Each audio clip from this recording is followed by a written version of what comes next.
Madame, Monsieur, bonjour. Merci de nous rejoindre à la une de l'actualité. Suite à la détérioration de la situation sécuritaire au Soudan, le président de la République a ordonné le rapatriement des membres de notre communauté désirant retourner au pays, ainsi que tous les ressortissants des pays frères et amis le souhaitant.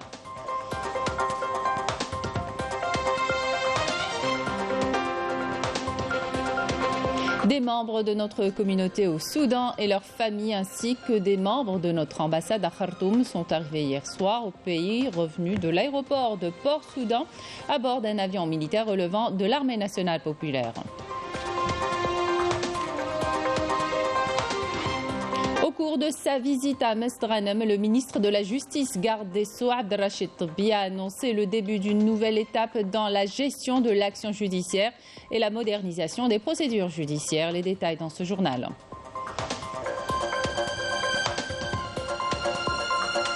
À la une de l'actualité également, ces deux arrêtés émis par le wali d'Alger interdisant la circulation la nuit de certaines motos et voitures très bruyantes de 22h jusqu'à 6h en vue de préserver la quiétude et l'ordre public. On reviendra également sur les sanctions encourues en cas de violation de ces mesures. Mois du patrimoine, ouverture à Alger de l'atelier continental de perfectionnement des connaissances d'experts du patrimoine immatériel de 44 pays africains.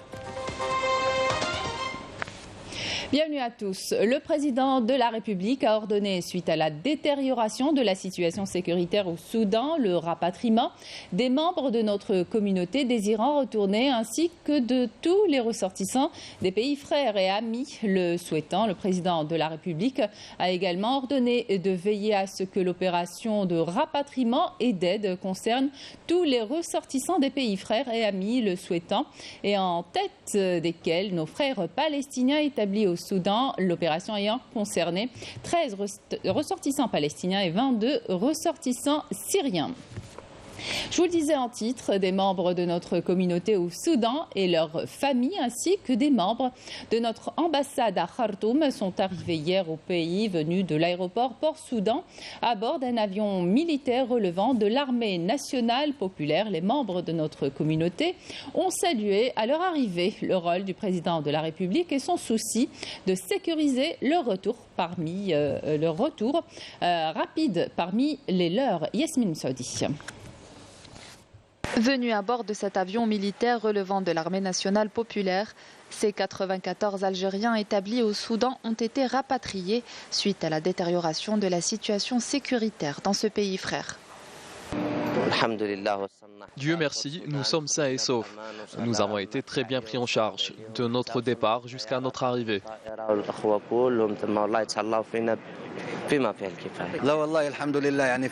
Nous sommes très heureux d'être revenus chez nous.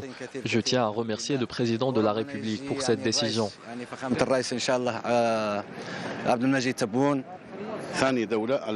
L'Algérie est le deuxième pays qui a rapatrié sa communauté établie au Soudan.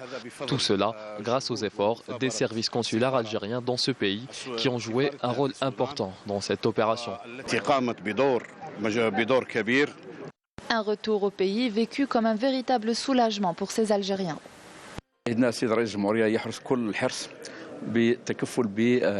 Le président de la République accorde une importance particulière à la prise en charge des ressortissants algériens établis à l'étranger. Il était de ce fait naturel qu'ils prennent en charge cette opération. D'ailleurs, nous sommes parmi les premiers pays à avoir rapatrié leurs ressortissants établis au Soudan. Malgré les difficultés, nos ressortissants sont arrivés sains et saufs en dépit des longues heures de vol. Vous avez d'ailleurs pu constater leur joie dès leur arrivée à Alger.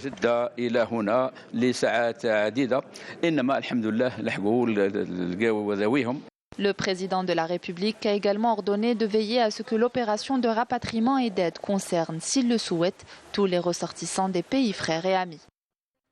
Les affrontements ont repris dans plusieurs villes du Soudan, violant ainsi le cessez-le-feu de 3 jours conclu la veille entre l'armée soudanaise et les forces de soutien rapide sous l'égide des États-Unis, plongeant ainsi le pays dans son 11e jour de guerre. Selon le secrétaire général de l'ONU, Antonio Guterres, a appelé les parties au conflit à se mettre d'accord sur une cessation définitive des hostilités. Yamina Saïdi.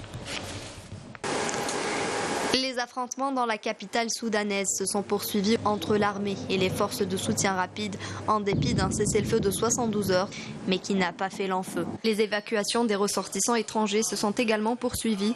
La situation humanitaire est de plus en plus alarmante. Les Nations Unies se sont déclarées préoccupées par les répercussions des violences sur les civils innocents. Selon l'ONU, ces derniers sont confrontés à des pénuries de nourriture, d'eau, de médicaments et de carburant, en plus des coupures d'électricité et des moyens de communication, avec la majorité des hôpitaux réduits en poussière. Les violents combats ont fait, selon l'Organisation mondiale de la santé, plus de 450 morts et 4072 blessés. Ils ont également entraîné le déplacement de milliers de civils de la capitale Khartoum vers des pays limitrophes comme le Tchad ou encore Djibouti. L'OMS lance une alerte sur les risques biologiques très élevés après l'occupation d'un laboratoire national de santé, qualifiant la situation d'extrêmement dangereuse. L'organisation appelle également à l'arrêt des attaques meurtrières contre les personnels de santé, au risque de voir le système de santé au Soudan s'effondrer complètement. On vous rappelle le numéro vert et l'adresse électronique mis à la disposition des ressortissants algériens se trouvant dans ce pays, à travers lesquels ils pourront rester en contact permanent avec les services du ministère des Affaires étrangères.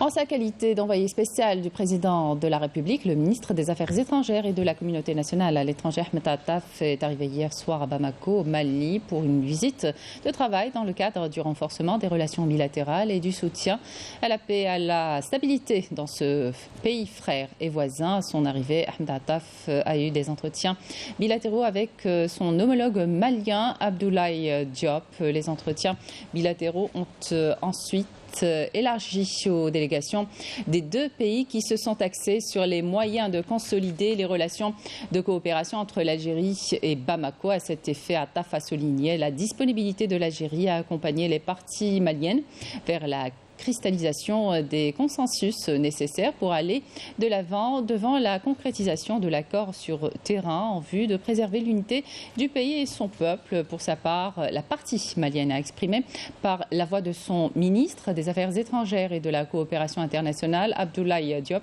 sa grande considération à l'égard des efforts inlassables consentis par l'Algérie sous la conduite du président de la République pour soutenir la République du Mali sur tous les plans, notamment en cette période charnière de son histoire contemporaine. Il a été convenu d'intensifier la concertation et la coordination entre les deux parties en prévision des prochaines échéances bilatérales et celles relatives à l'activité des mécanismes de mise en œuvre de l'accord d'Alger. Ahmed Attaf, qui a été reçu hier à Nouakchott par le président de la Mauritanie, Mohamed Ould Cheikh El Ghazouani, dans le cadre de sa visite de travail. À cette occasion, le ministre a remis au président mauritanien une lettre de son frère, le président Abdelmadjid Tebboune. Il lui a transmis ses salutations chaleureuses et sa détermination à poursuivre l'action conjointe pour concrétiser leurs ambitions communes de promouvoir les relations de fraternité et de coopération entre les deux pays frères au plus haut niveau possible. L'audience a permis d'évoquer le progrès réalisé en matière de suivi et de mise en œuvre des directives des dirigeants des deux pays en renforcement des relations algéro-mauritaniennes. Le ministre de la Justice, garde des Sceaux, Abdelrachid Tobi, annonce une nouvelle ère dans la gestion de l'acte judiciaire. Tobi envisage une révolution dans la législation qui devra remplacer l'ancien modèle de gestion et établir un nouveau modèle dans la gestion du travail judiciaire et du dossier judiciaire. Melika Blel. Le secteur de la justice s'apprête à franchir une nouvelle étape dans sa gestion à travers la modernisation de ses structures et l'allègement des procédures judiciaires. C'est dans cette perspective que le tribunal administratif de Mostaganem s'est doté d'un nouveau siège. Cette étape au cours de laquelle le Code des procédures civiles et administratives, le Code pénal et le Code de commerce seront amendés verra une révolution dans la législation qui devra remplacer l'ancien modèle de gestion et établir un nouveau modèle dans la gestion du travail judiciaire et du dossier judiciaire en prenant en compte les spécificités de la société algérienne. Il est question par ailleurs d'améliorer le fonctionnement des établissements pénitentiaires, notamment à travers la formation, ce qui permettra la réinsertion sociale des détenus. Comme vous le voyez, dans chaque établissement pénitentiaire, nous avons plusieurs ateliers et de nombreuses spécialités. Nous travaillons avec plusieurs secteurs, surtout avec le secteur de la formation professionnelle, le secteur de l'enseignement supérieur, le secteur de l'éducation nationale, le secteur de la jeunesse et des sports, le secteur agricole et celui des affaires religieuses et des waqf. La politique de l'insertion est une politique qui a porté ses fruits en Algérie. La société civile joue un rôle très important dans la concrétisation de la réinsertion des détenus dans la société. Selon le ministre de la Justice, garde des Sceaux, la promotion et l'investissement dans la ressource humaine est une réelle volonté qui permettra de redorer le blason de la magistrature, de moderniser l'appareil administratif et de rapprocher l'administration judiciaire des citoyens. Autre visite ministérielle, celle du ministre des Transports hier à Annaba lors de l'inspection du projet du parking avion à l'aéroport Rabah Bitat, dont la réception est prévue à la fin du premier semestre 2023. Youssef Chourfa a affirmé que la réception des projets du secteur dans les délais fixés fera de cette wilaya un pôle d'excellence en matière de transport aérien et maritime. Yamina Saïdi. C'est la nouvelle gare maritime de Annaba, composée de 2 étages. La gare aura en plus de l'espace réservé au traitement des passagers, un espace dédié exclusivement au commerce et loisirs. 50% de la gare maritime est réservée au transport maritime. Le reste des locaux est destiné au commerce. La capacité de l'embarcadère est de 128 000 passagers par an. Nous prévoyons plus de 100 dessertes maritimes tout au long de l'année. Plusieurs projets relevant du secteur des transports ont été réalisés et seront prochainement livrés. D'autres sont toujours en cours de réalisation, à l'exemple du téléphérique, dont les travaux sont suspendus en raison de problèmes techniques. Le projet connaît un retard considérable. Nous avons pris les mesures nécessaires pour sa finalisation. Un programme a déjà été élaboré et sera suivi à la lettre. Des équipes techniques vont se déplacer à Annaba pour chapeauter le projet avant sa livraison dans les meilleurs délais. Par ailleurs, le renforcement de la flotte aérienne est également l'une de nos priorités. Des efforts intenses sont consentis dans ce sens pour augmenter le nombre de dessertes pour la prochaine saison estivale. Pour ce qui est du projet de dédoublement de la ligne ferroviaire Ouedziyed à Annaba, toutes les réserves ont été levées pour la relance des travaux. Des instructions ont été données pour le respect des délais de réalisation du projet. Vous êtes fan de tune-in, de pots d'échappement modifiés. Sachez que 2 arrêtés ont été émis par le Wali d'Alger interdisant la circulation de la nuit de motos qui dépassent les 125 cm3 et de certaines voitures très bruyantes. L'émission de ces 2 arrêtés intervient suite aux plaintes de citoyens déposées auprès des services de sécurité à cause des forts bruits de ces véhicules qui gênent les résidents et les piétons. Reportage Walid Yosui. C'est officiel, les véhicules jugés trop bruyants ont l'interdiction formelle de circuler dans la capitale entre 22h et 6h du matin. Et ce, depuis le début de la semaine. Il est 22h30 lorsque ce motocycliste est pris en faute lors d'un contrôle au niveau du barrage de la pêcherie à Alger. J'ai acheté ma moto hier. Ce n'est que maintenant que j'entends parler de cette décision. Je viens à peine de finir le boulot. J'étais en route pour rentrer chez moi et là, j'apprends que je suis en infraction. Je n'ai pas d'autre moyen pour me déplacer, hormis cette moto. L'infraction lui vaudra 8 jours de fourrière. C'est ce que prévoit l'arrêté de Wilaya, entré en vigueur le 23 avril, est censé mettre le holà à la pollution sonore qui nuit aux riverains, lesquels ont déposé plusieurs plaintes. C'est une bonne chose, on n'en peut plus de toutes ces nuisances nocturnes. Ça n'arrange pas tout le monde. Mon frère possède une moto qui dépasse les 125 cm3 et il n'a pas d'autre moyen pour rentrer chez lui. Pour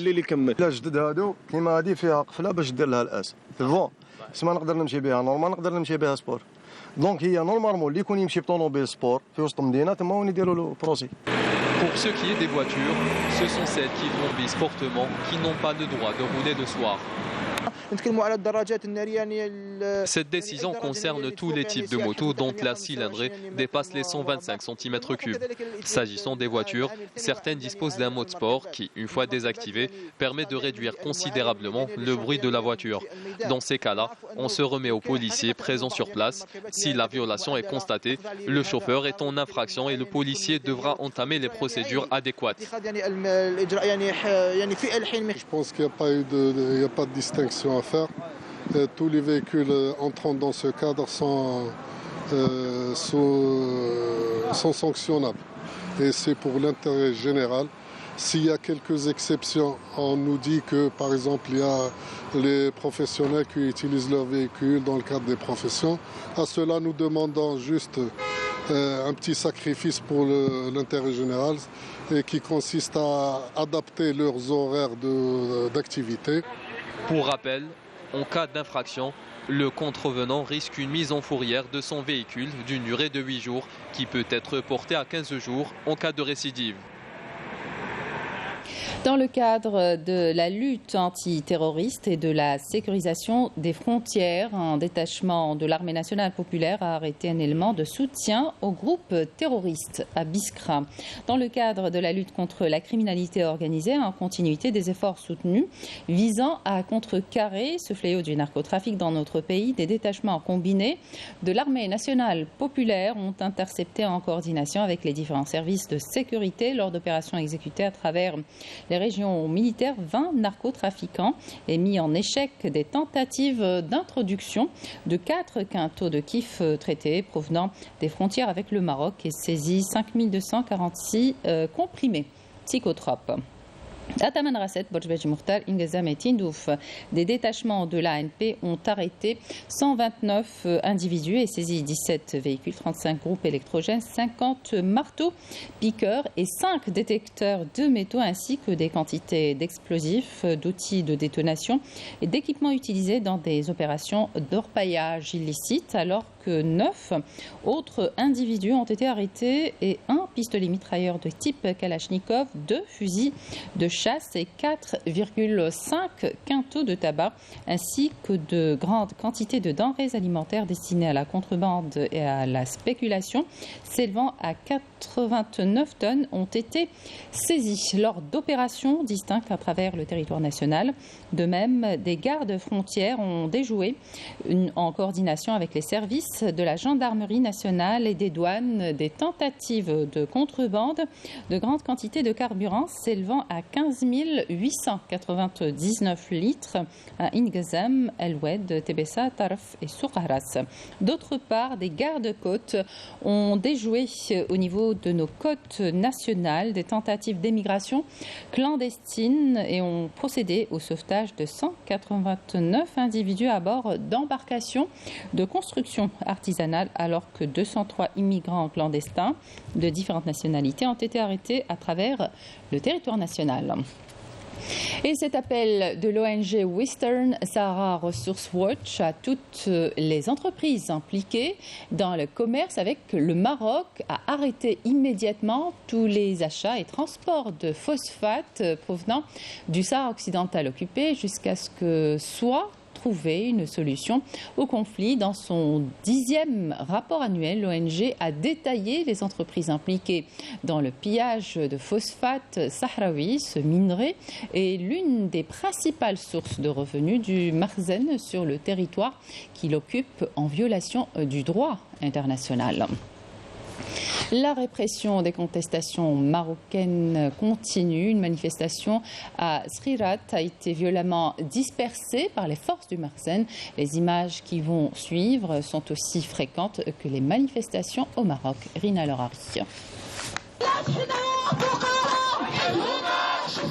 De jour comme de nuit, les Marocains sont toujours aussi nombreux à battre le pavé, scandant leurs protestations et criant leur ras-le-bol contre les conditions de vie désastreuses, la flambée des prix et la politique de marginalisation exercée par le Makhzen qui les prive de leurs droits les plus élémentaires et qui fait toujours la sourde oreille face à leurs revendications légitimes.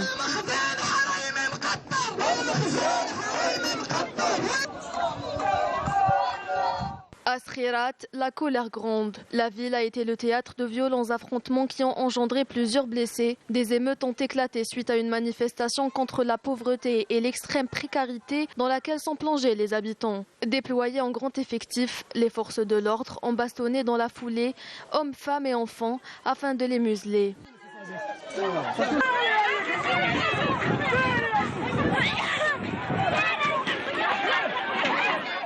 La rue marocaine reste en ébullition avec un peuple qui ne décolère pas, continuant de sortir quasi quotidiennement dans les rues pour dénoncer l'injustice sociale et revendiquer ses droits fondamentaux face à un régime totalitaire indifférent à ses doléances.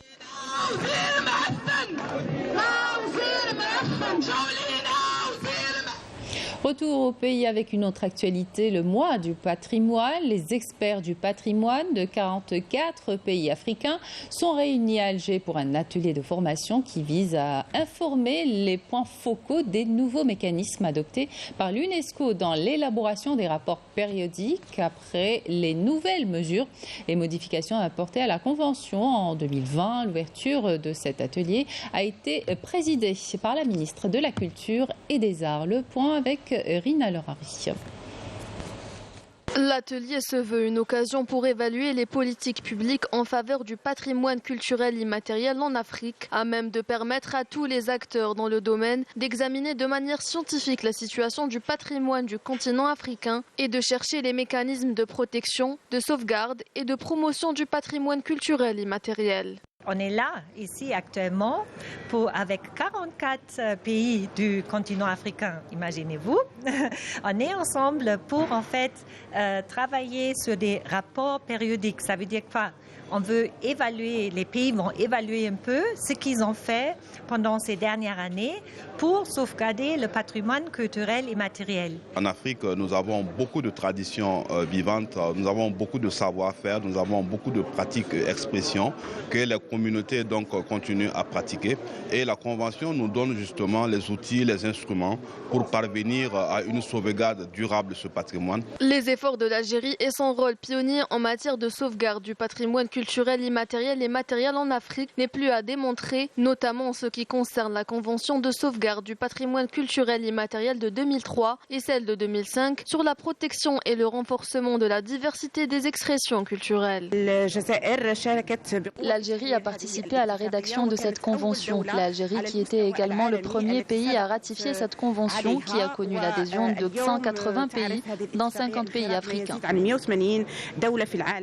Cet atelier vise par ailleurs l'établissement de partenariats ainsi que la présentation des différentes expériences régionales dans le domaine de la sauvegarde du patrimoine immatériel, tout en mettant en exergue l'importance des rapports périodiques et leur impact dans la conception des politiques publiques pour la réalisation du développement durable en Afrique.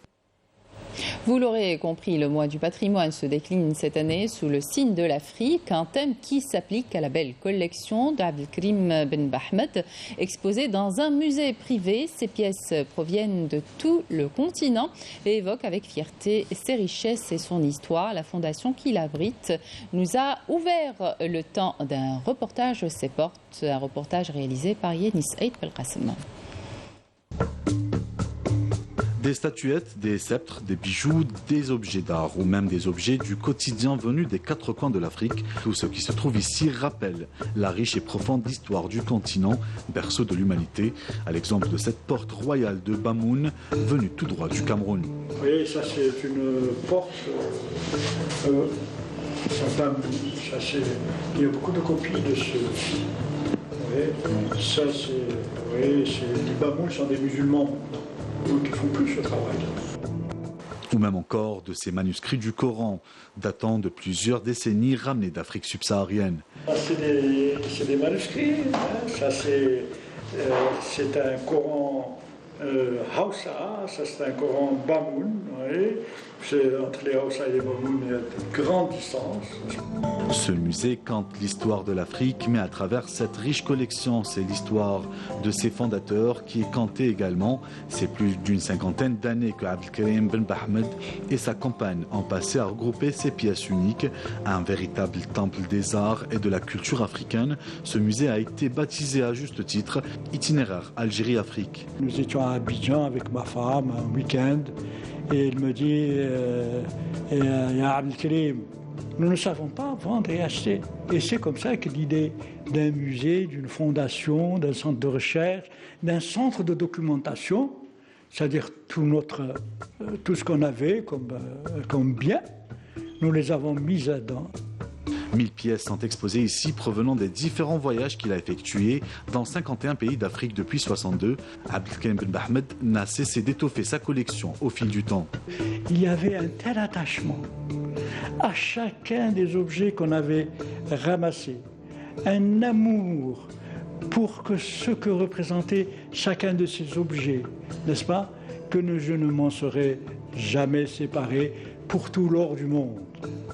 Dans cette mine d'or, une pièce en particulier a une valeur sentimentale pour Abdelhamid, puisqu'il s'agit de sa première acquisition. Et cette pièce-là m'a été offerte par un chef d'un village qui a apprécié une rencontre de football auquel j'ai participé, n'est-ce pas? Et il me proposait cette canne en me disant « Mon fils, voilà cette canne, tu peux prendre pour épouse, pour un jour ou pour la vie, n'importe quelle fille de mon peuple qui ne soit pas mariée. » Ce musée est d'abord dédié à la mémoire de l'inspiratrice de la fondation Ben Bahmed, mais aussi et principalement à la fraternité Algérie-Afrique.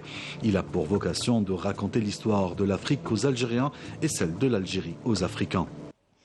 Et c'est la fin de cette édition. Merci de votre attention. Tout de suite, les prévisions météo avec Amel Aribi. Excellente suite de programme sur Canal Algérie.